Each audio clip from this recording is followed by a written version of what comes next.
I'm Bonnie Ellinger, and I'd like to welcome you to the Santa Fe Distinguished Lecture Series.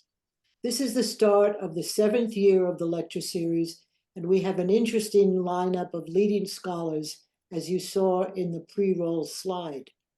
Today's discussion will focus on the origins and development of Christian nationalism, the political movement that has made a major impact on the American society and political system. If you have questions during the discussion, please enter them in the questions tab, and we will address them at the end. We are pleased to have as discussants today Professors Diane Winston and Ron Duncan Hart, and they will be interviewed by Professor Alma Gottlieb. Diane Winston holds the Knight Chair in Media and Religion at the Annenberg School for Communication and Journalism at the University of Southern California. She is a scholar of American religion who previously worked as a religion reporter and as a foundation officer. Her writing has appeared in the New York Times, the Washington Post, and Wall Street Journal, among other publications. Her latest book, Writing the American Dream, How the Media Mainstreamed Reagan's Evangelical Vision in 2023, reveals how the Reagan presidency utilized news media to spread a new religious vision of American identity, including Christian nationalism. Ron Duncan Hart is a cultural anthropologist from Indiana University and the University of Oxford, and is a former Dean of Academic Affairs. He is an award-winning author of books on religion and diversity, including the recent Evangelicals and MAGA, an ethnographic study of the origins of Christian nationalism. He has been a Fulbright Senior Scholar as well as an invited speaker on religion and diversity at Brandeis and Tulane universities, among others, and has appeared on PBS and testified before the U.S. Congress on the issue under discussion. Alma Gottlieb, a professor emerita from the University of Illinois and currently a visiting scholar at Brown University, is the past president of the Society for Humanistic Anthropology. She is a former Guggenheim Fellow and a distinguished cultural anthropologist whose profound contributions to the field have illuminated the intricate tapestry of religion, gender, and family dynamics in West Africa. Her current research is on the quest for identity among Cape Verdeans who have Jewish ancestry. She is always eager to find relevance for an anthropological approach to contemporary issues. It is my pleasure to introduce Professor Alma Gottlieb, who will begin our discussion today. Professor Gottlieb.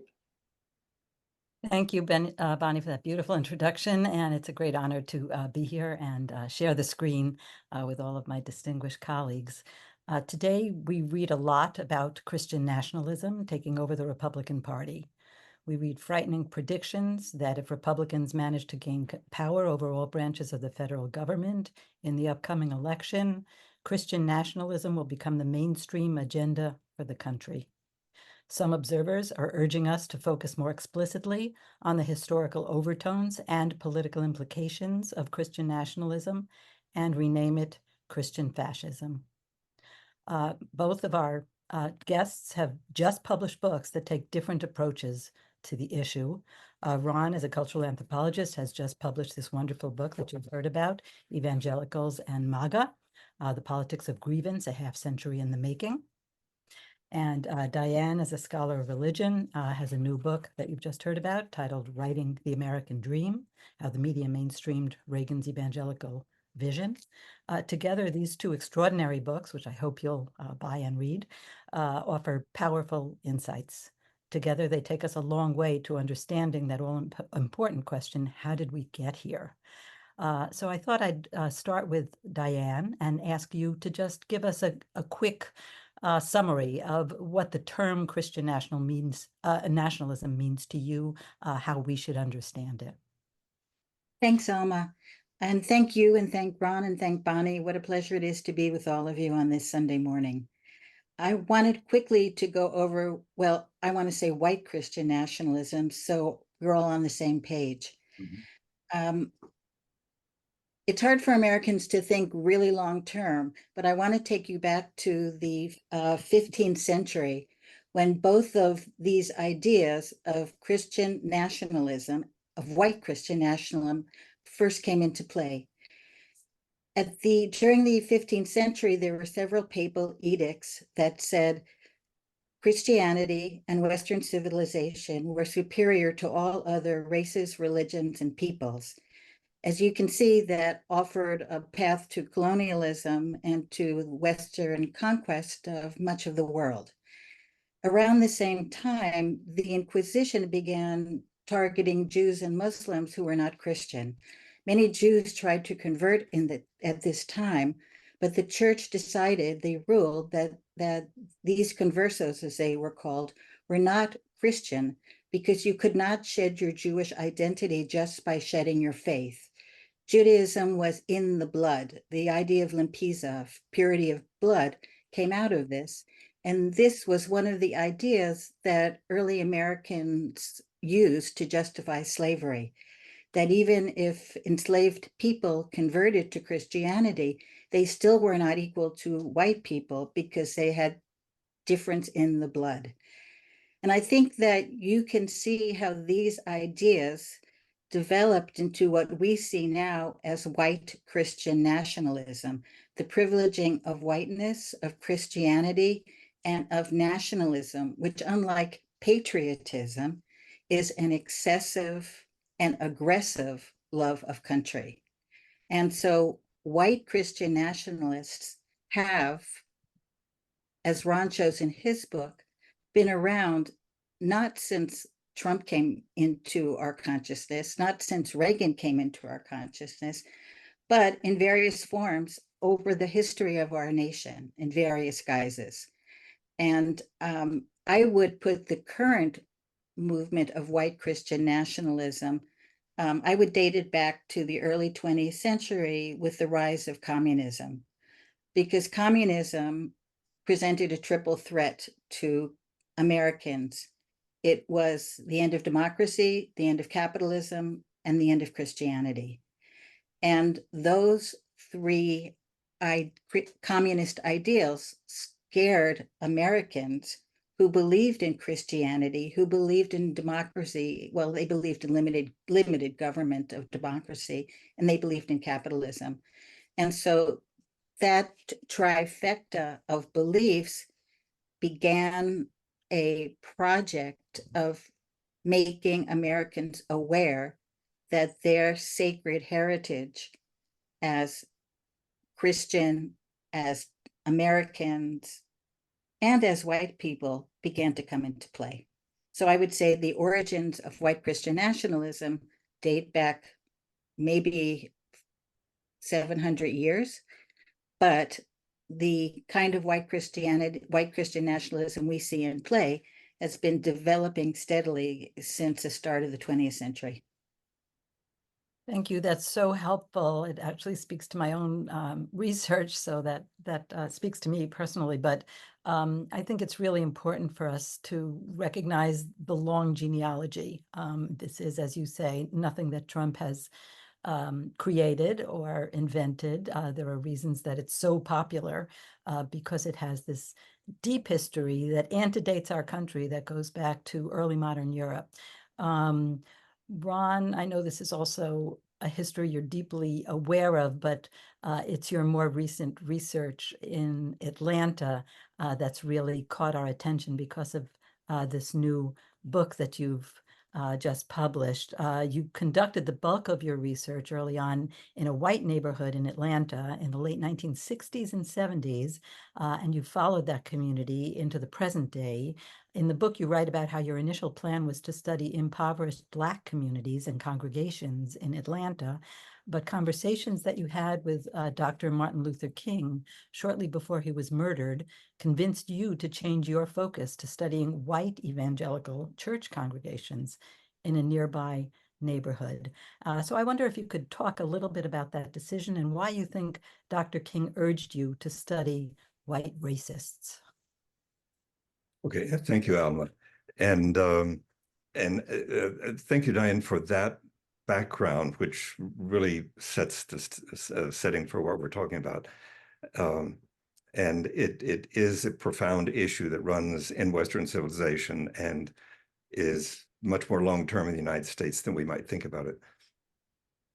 You know, going to Atlanta, of course, at that time, I was involved in the civil rights movement, and I volunteered at the SCLC, the Southern Christian Leadership Conference, which was Dr. King's organization. And initially, that was like the folks. It seemed to me that it was important to understand, you know, the role of Black religion. But in the process, of course, as you mentioned, I got the suggestion that the real issue we need to be looking at is in the white community, not the Black community. And so interestingly enough, in Atlanta, Sweet Auburn, which was Dr. King's home neighborhood, and the Ebenezer Baptist Church were just on the north side of the railroad tracks that run through central Atlanta. Literally a 10-minute walk away across the railroad tracks on the other side was this community, Cabbagetown, which was a Fulton cotton mill village where the workers worked, and literally to the Baptist church in that community was 10 or 15-minute walk away from the Ebenezer Baptist Church. So I started going there to understand that, not knowing about Christian nationalism at the time, but simply to look at religious practice in the community and those issues. And in the process, as I documented things in sermons and conversations and people, suddenly I began to realize that there is this narrative of taking America back for Christianity, you know, and evangelical Christianity, not just Christianity. And so one of the important things that I saw at that point is the distinction from mainstream Christianity and this fundamentalist evangelical version, which is where the roots of Christian nationalism are. So when we talk about Christian nationalism, we're not talking about all Christians at all. And it's very important to be clear that that Christian nationalism is coming out of a fraction of the overall community that is what we would call fundamentalist evangelical Christians. These are such important points. I mean, you're both basically grappling with this nexus between religion and politics. And of course, one of the great contributions that American society has tried to make to the world is putting up this wall between church and state, as we call it. And yet the notion of Christian nationalism violates that boundary by definition. It insists on the insertion of religion into politics and politics into religion. It's a reciprocal influence. Ron, you're a white Jewish, politically progressive, anti-racist, feminist, globally oriented anthropologist. And somehow in the 1960s, with that identity obvious on your sleeve, you couldn't conceal any of it, no matter how much you tried, really. You managed to get into the minds of and even befriend white Christian, politically conservative, racist, sexist, xenophobic, working class men and women. And that itself, I think, for anybody who's not an anthropologist, seems impossible, an extraordinary achievement, even for an anthropologist. I'm wondering, looking back on the efforts that it took to reach those kinds of friendships, relationships, and the level of empathy that you were able to reach despite those gaps and despite your disapproval of their politics. Do you think that's anything that the rest of us could possibly manage or even aspire to? Should we try? What's at stake? You know, I think, well, first of all, believing you can do it is part of what it is, and maybe the naivete thinking you can do it. But the issue in anthropology, we've always worked in terms of participant observation, being a participant in the community, living in it. And so going into Cabbagetown, what I found, the people like to tell their own story. And if you come as a listener, very rarely do they have someone who's actually willing to listen to their version of the story. Mhm. So first of all, if you're interested and you meet them on their terms, I would go and sit on their front porch and listen to their stories. Go dressed in a form at least that is within the range of what's acceptable. Don't emphasize differences. And the willingness to listen, I think, is the key thing. And people do like to tell their stories. So part of the thing was that was the way that I worked and started, and it was a sincere interest. I wanted to hear their stories, and over a few years, because I did this over a period of time, I got some incredible stories. I mean, all the things about the anti-federal stories from the moonshine background to it's just it wonderful, and people getting into details about their personal lives, and it's people will open up, I think, but one of the issues is you have to go meeting people on their own level in their own place, and that helps open doors. Yeah, Can I jump in there? please. I was reporting in the South, maybe 10 or so years after Ron was doing his work. And since I was covering religion, I was working with people similar to those who he saw in Cabbagetown. And I would agree with him that the most important thing you can do is meet people where they are. I often took that deeper to almost a Buberian sense of the conversation taking on a life of its own, so that I could come into it with the notion that I was encountering another person with all the respect and openness that I hope to be encountered by them, from them. And I think oftentimes this brought a conversation to a whole deeper level where people could open up about their feelings and say things that they normally wouldn't say. I think we've lost a lot of that in journalism today because of the fast news cycles and the importance of getting things done. And so, whereas journalists could work as ethnographers once upon a time, it's much harder to do that now. And people ask me, how do you listen to someone whose ideas may be repugnant to you? And I think it begins with that backing away of one's ego to learn what makes another tick. Sadly, we don't do that enough in any of our conversations, it seems. I always think that the best journalists really are anthropologists, and clearly you're you're very close. in that Very ilk. In the book, you pay special attention to the Reagan era, as you said, about 10 years after Ron, so just the next half generation after the folks that he was encountering in the late 60s and 70s, and you chart the rise of televangelism. Can you talk a little bit, especially given your own background of having worked in the South in that period, about the rise of televangelism, what it did and how Reagan promoted it and interacted with it?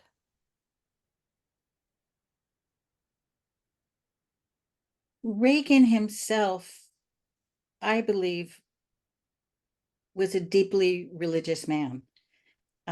He wasn't necessarily a conventionally religious man, but he held very strong convictions throughout his life. And when he was young, he was quite active in his church. and a lot of people thought he was going to go into the ministry.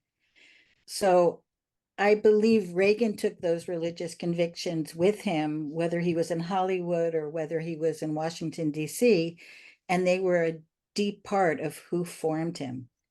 I don't necessarily think he was evangelical in the sense that he believed that God was working in his life and God worked in society. I don't think he was naturally inclined to follow televangelists, but he was a politician. And Jerry Falwell, at the same time that he was building up his congregation in Lynchburg, also had a congregation in Orange County, California.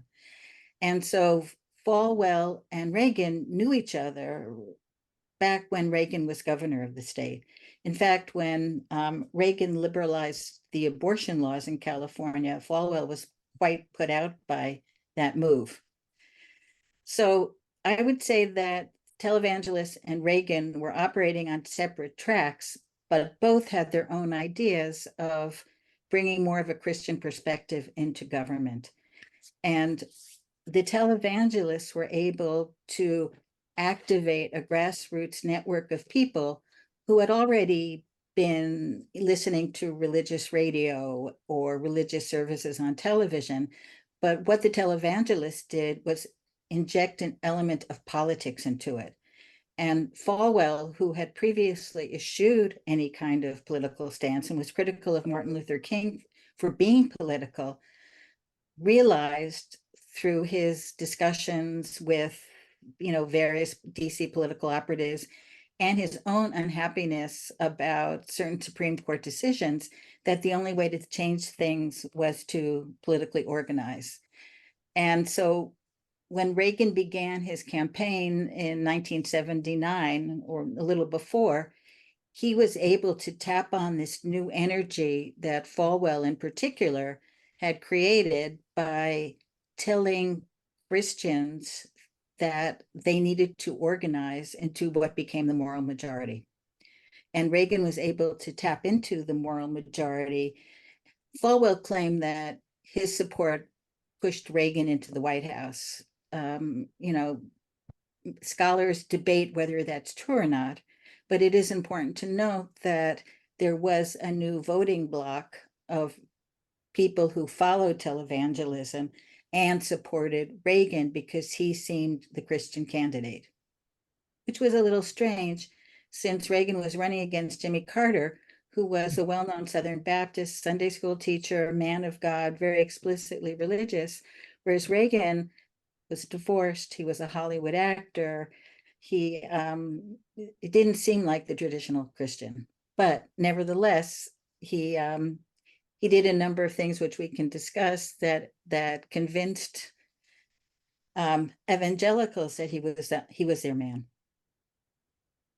Yeah, irony, if not hypocrisy, seems to be a bit of a coin of the realm these days. Thanks for pointing that out.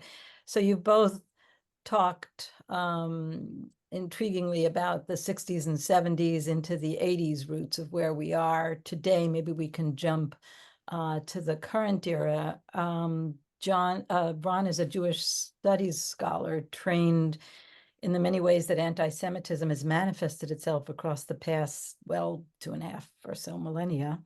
How worried are you that the past half century of Christian nationalism that you've both been talking about and that you've studied firsthand in the South threatens to erupt into a full-blown version of anti-Semitism, similar to the worst versions of that form of hatred from other times and places? We hear people warning us. Is that a warning that you take seriously? Yes, and let me touch just a minute on some of the things that Diane was talking about now. For me, the incredible juncture of what I observed at a very grassroots level of people talking about that. I mean, they were really talking about in the 60s and 70s, just as before Reagan and Falwell and all those were beginning to emerge. You're already hearing this grassroots level. People are talking about the need to take America back, Mhm. to be Christian, because the issues that were important in Atlanta at the time were, first of all, segregation, the loss of prayer and Bible reading in the schools. I mean, those were big issues that were just, and people thought, they actually talked about, we need to have a strong man to come back and impose Christian principles in our country. And it's amazing how what Falwell did and some of the other televangelists at the time leading up to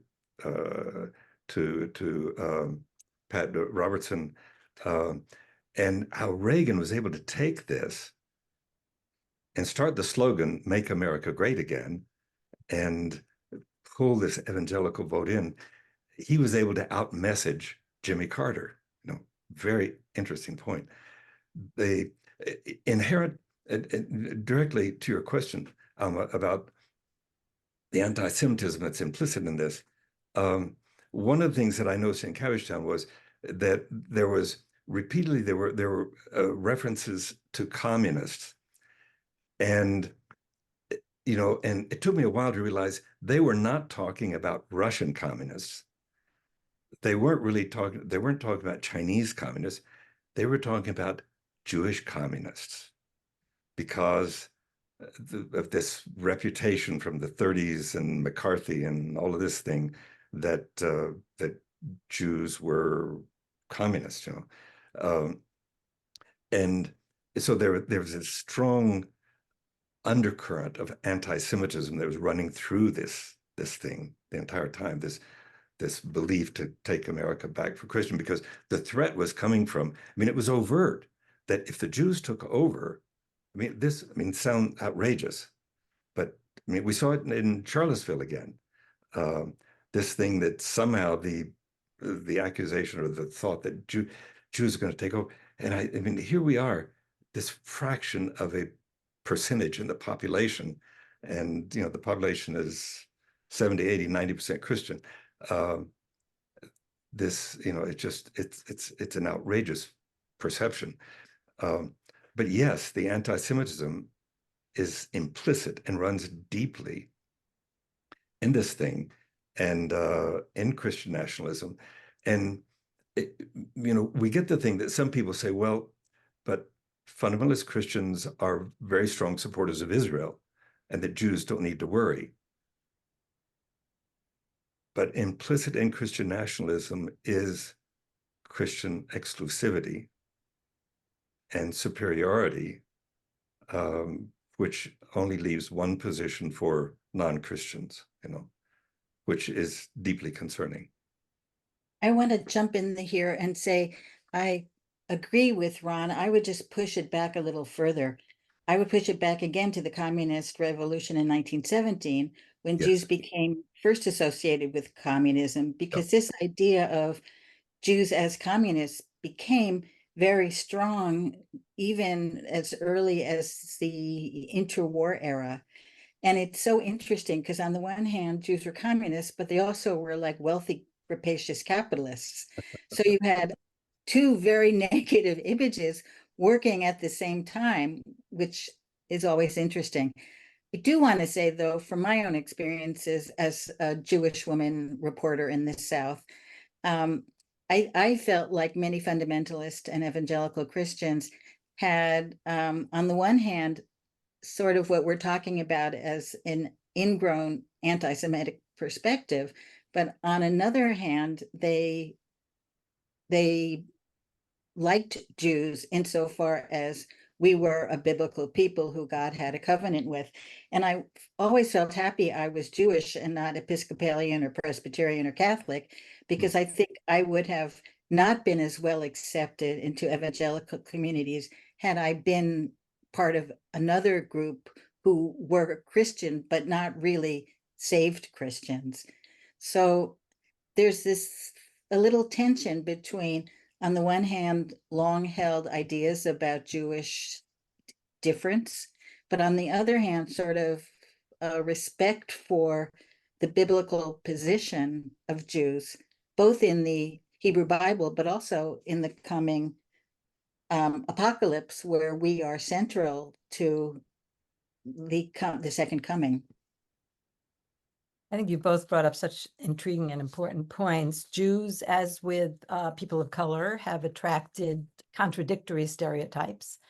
Stereotypes have their own symbolic import and their own logic, and the logic is not necessarily Aristotelian logic, so they can embrace polar opposites. And I think we've seen that. You brought that out. Jews as communists versus Jews as capitalists can be combined in the same people's images, although they make no rational sense, right? I think you've also both brought out the gamut of expressions that anti-Semitism can take. Often when we read, at least in mainstream media reports, about new episodes of anti-Semitism, they're very tangible and violent and visually arresting, ranging from desecration of cemeteries to spray painting synagogues, something visual, and then, of course, historically classic Russian and so forth pogroms.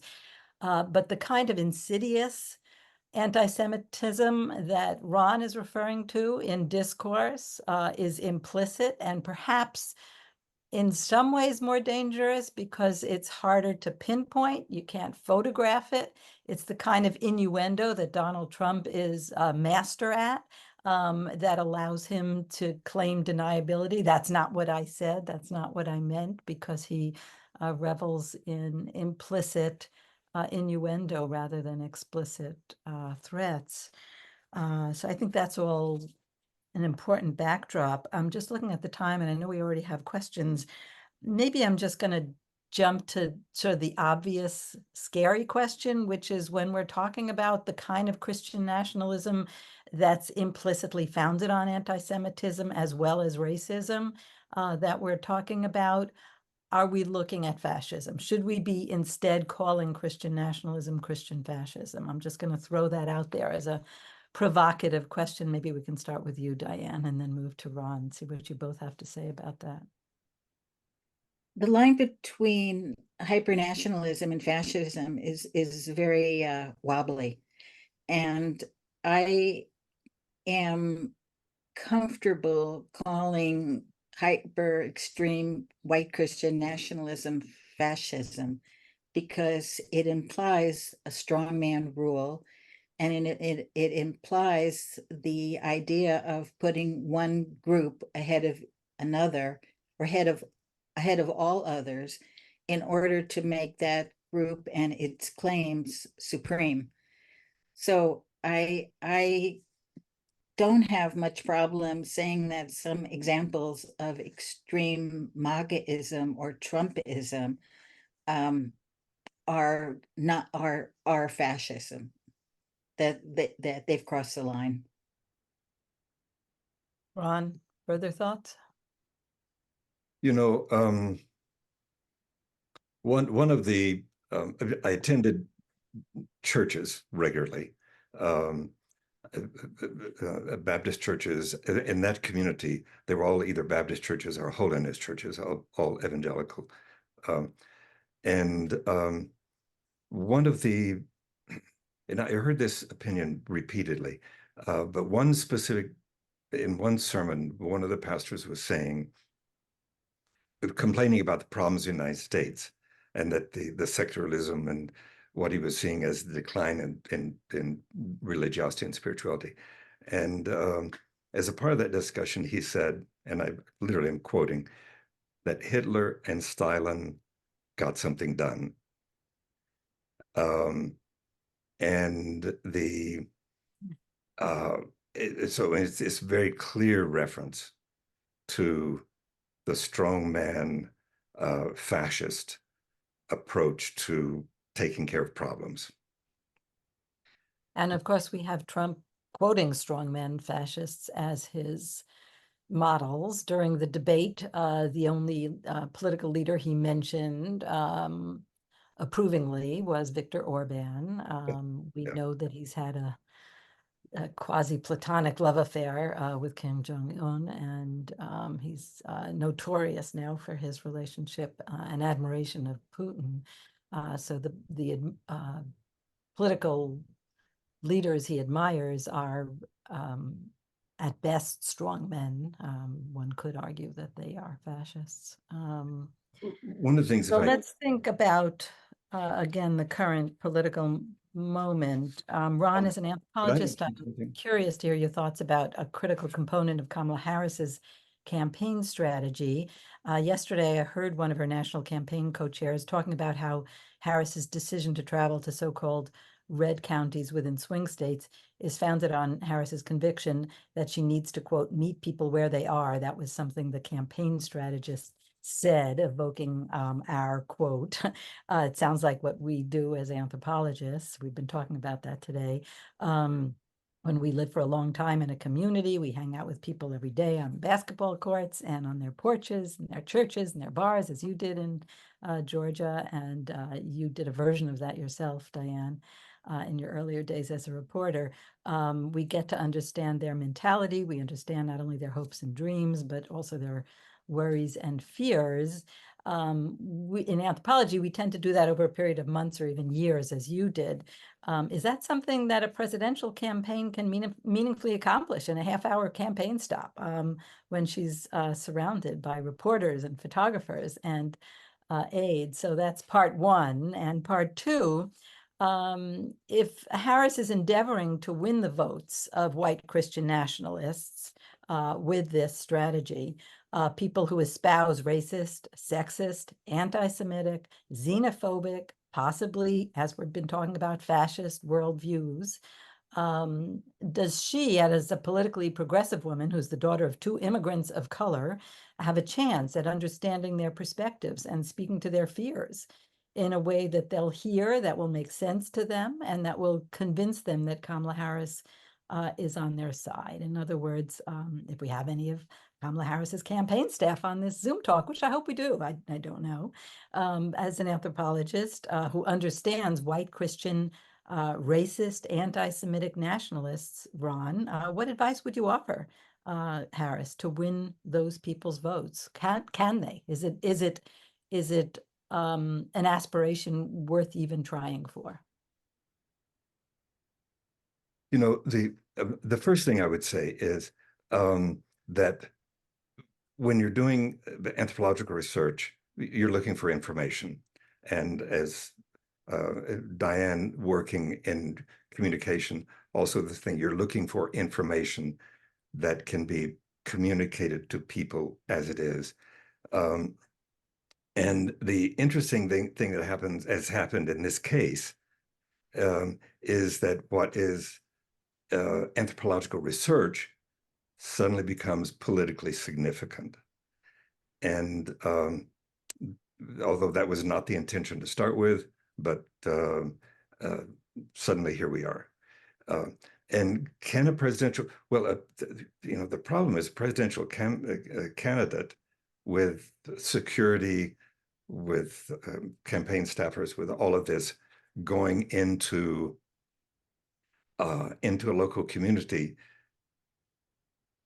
it's you know, all you're getting is the top little surface of connection. I think it's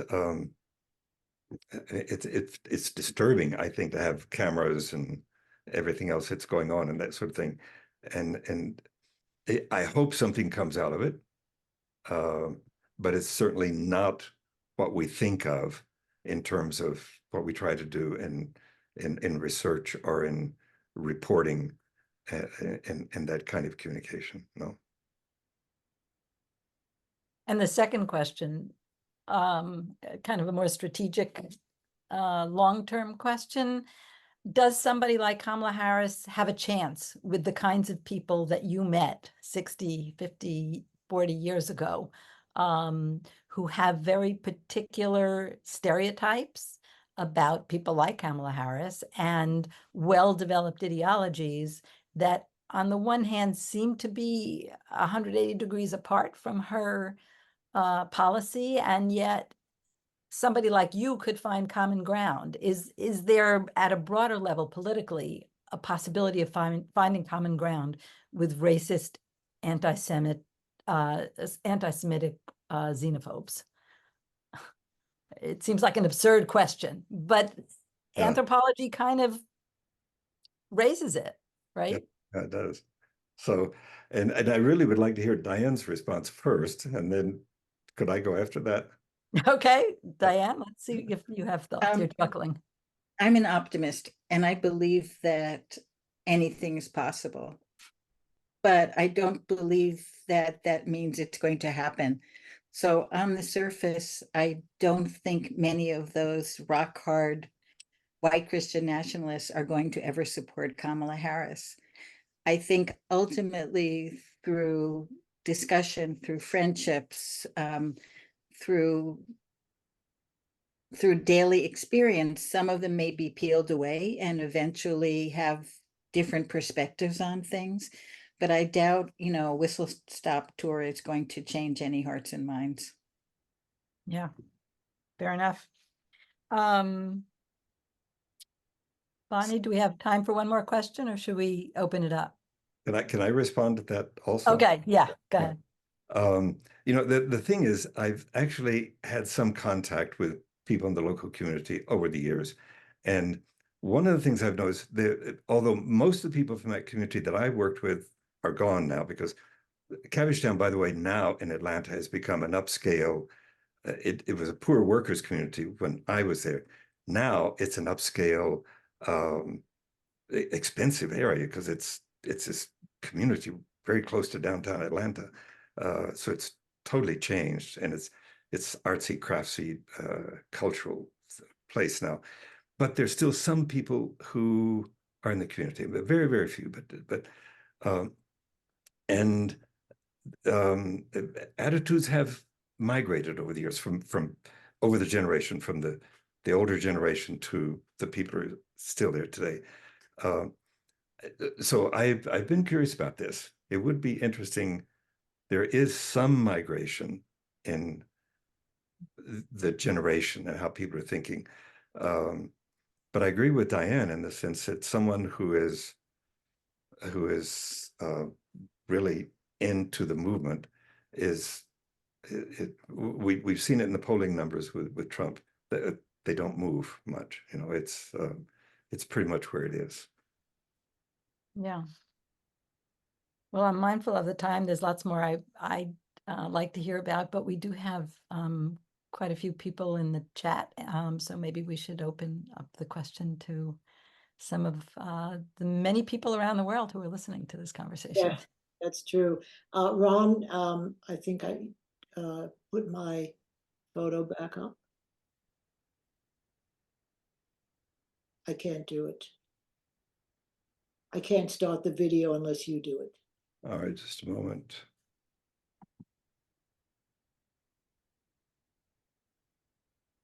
I can be a radio personality. Hmm. Without a photo. Go for it. Go for the radio personality? Yeah. Okay, if you figure it out, that's okay too. Okay, we do have some, now I can do it myself. Here you go. Okay, we're back. Well, first of all, before we start the questions from the audience, I'd like to say this has been fascinating conversation so far, with wonderful questions, Alma, and terrific responses from Diane and Ron. So here we go.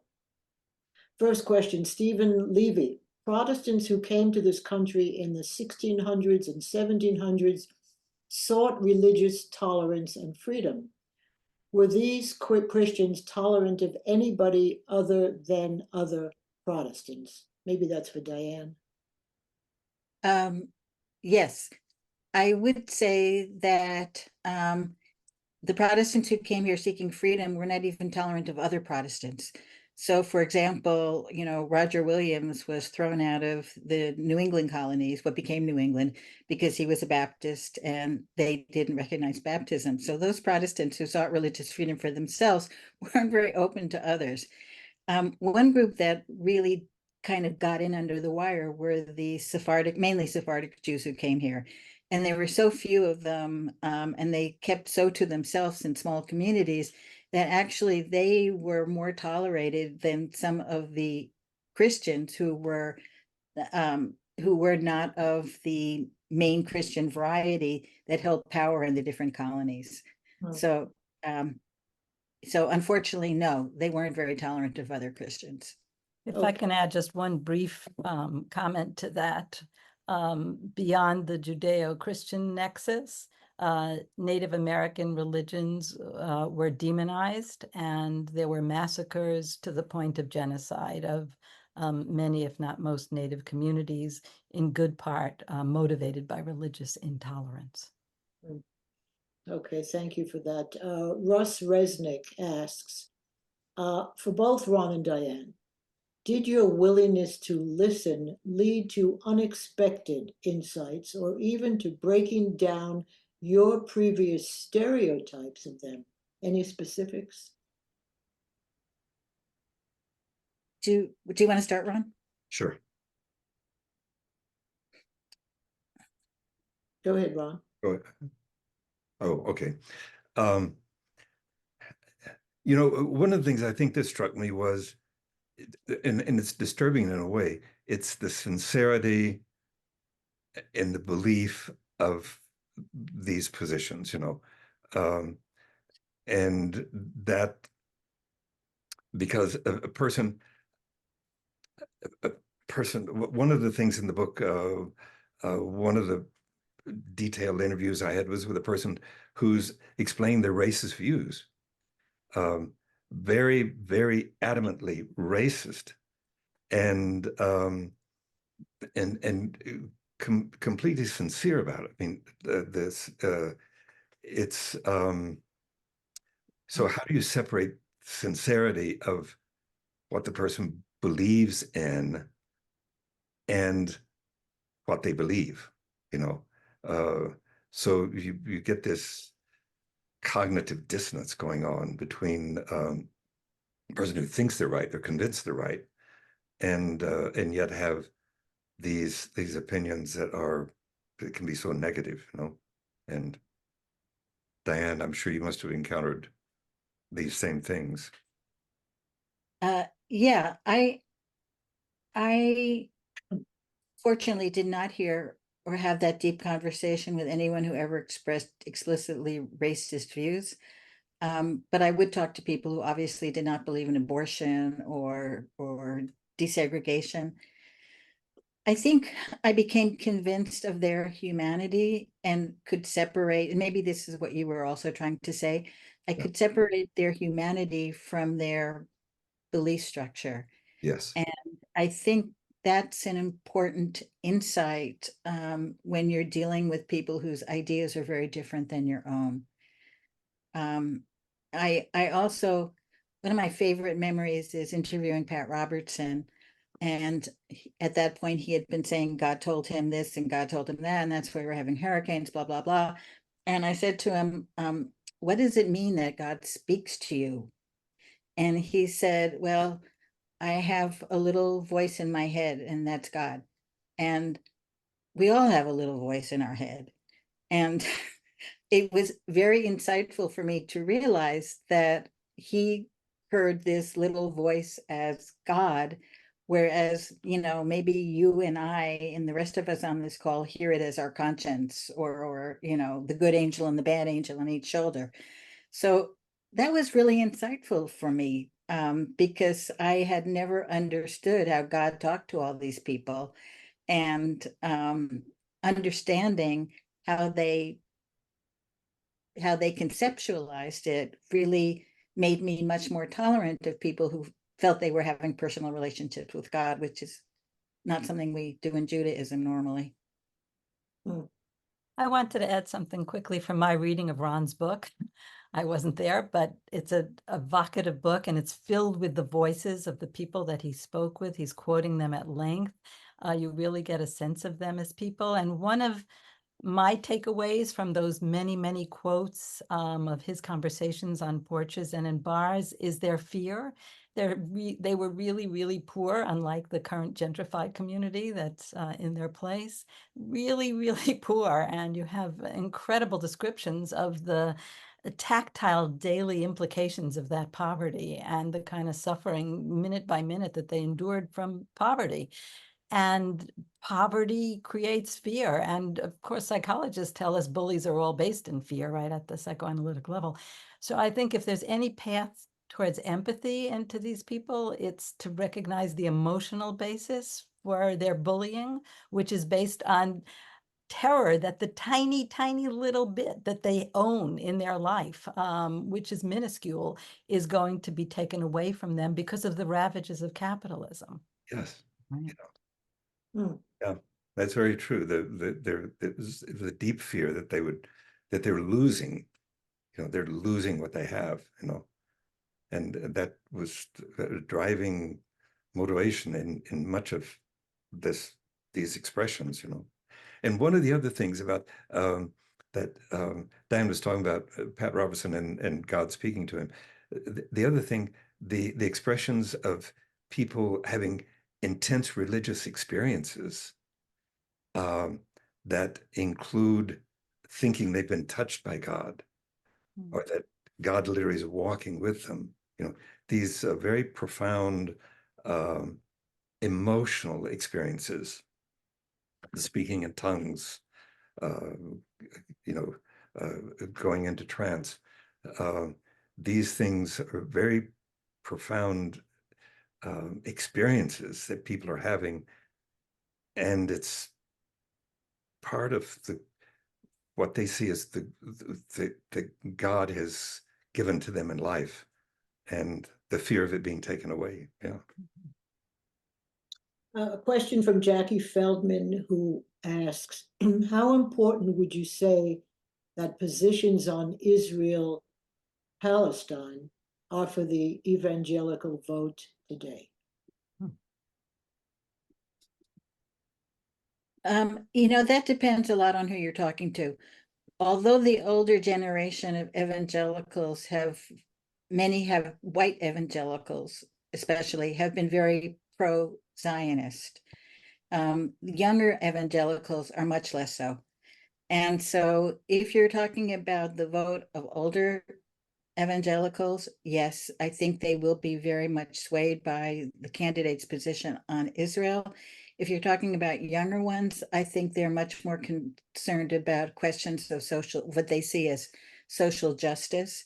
And they may be more inclined to vote along with other young people on this issue, which is to want to hear something positive about ending the war in Gaza. Yeah. Okay. Ron, you want to comment, or should I go to the next question? No, I think Diane expressed it perfectly. Yeah. Okay. Here's a question. I actually, this is something new for me. When did the broadcasting fairness doctrine end? Who ended it, and what was the effect of the end of this doctrine? Oh, can I take that? That's yours.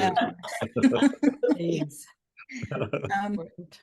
Reagan ended it in 1987, and although I haven't talked very much about the road from Reagan to Trump, but I will say here that I don't think we could call Reagan a Christian nationalist in any way, shape, or form.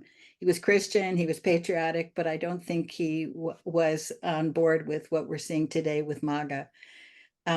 But interestingly enough, the fairness doctrine ended the idea that you had to have 2 points of view in broadcast, when you're broadcasting.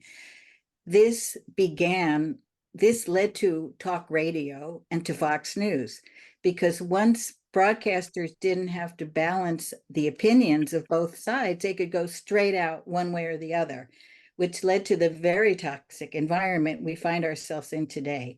So ironically, Reagan may have not been a Christian nationalist, but by ending the fairness doctrine, he created the space for Christian nationalism to flourish on our airwaves. And maybe you can explain what the legal requirements and mechanism was of the fairness doctrine for people who weren't familiar with it. Well, beyond my understanding is the fairness doctrine basically said that you always had to have two sides of an issue on any broadcast program. So you could not have Fox News, for example, with only one side. You needed to have a program that represented two perspectives. And my understanding is that it was legally enforced by the FCC. Yes, yes, yeah. So it wasn't just we'd like you to. You must, or your program or your network will be shut down. Right, and it was used against right-wing broadcasters, especially who were promoting a lot of hate through their radio programs. So what do you say about Reagan ending it in 1987? Well, you mean why did he do it? Yeah, why did he do it? Why did he do it? I would have to go back and look at the specifics, but I would guess that Reagan was very against any kind of regulation. And so part of his anti-regulatory policies was to end this, this block on freedom of, one could say freedom of speech in the airwaves. But whether he was being pressured by special interests, I don't know. I'd have to go look into that. Ron, do you know?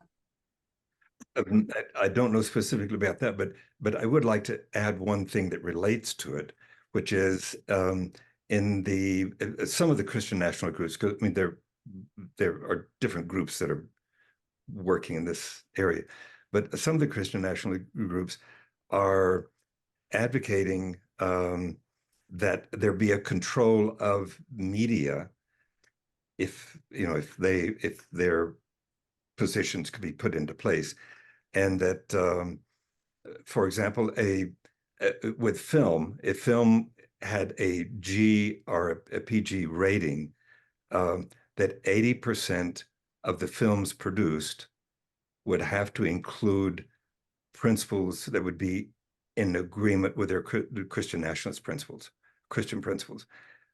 That's one of the positions today. So it's kind of the opposite side of what you're talking about, that there would be this imposition that Christian points of view would have to be included in broadcast and in films and that sort of thing. So it's moving to the opposite extreme, if they had the chance to impose that. Okay. Well, we do have more questions, but we unfortunately only have time for one. And it's a difficult comment and question. Susan Cooper says, as a Jewish grandchild and child whose ancestors escaped from persecution of Jews, I am terrified that our lives as a religious minority are going to change.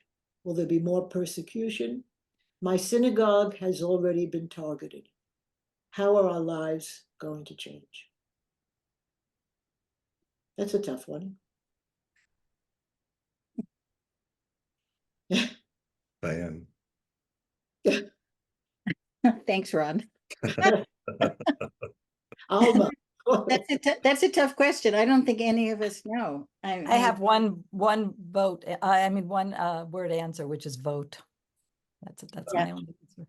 Vote. That's our best chance for avoiding the worst case scenario.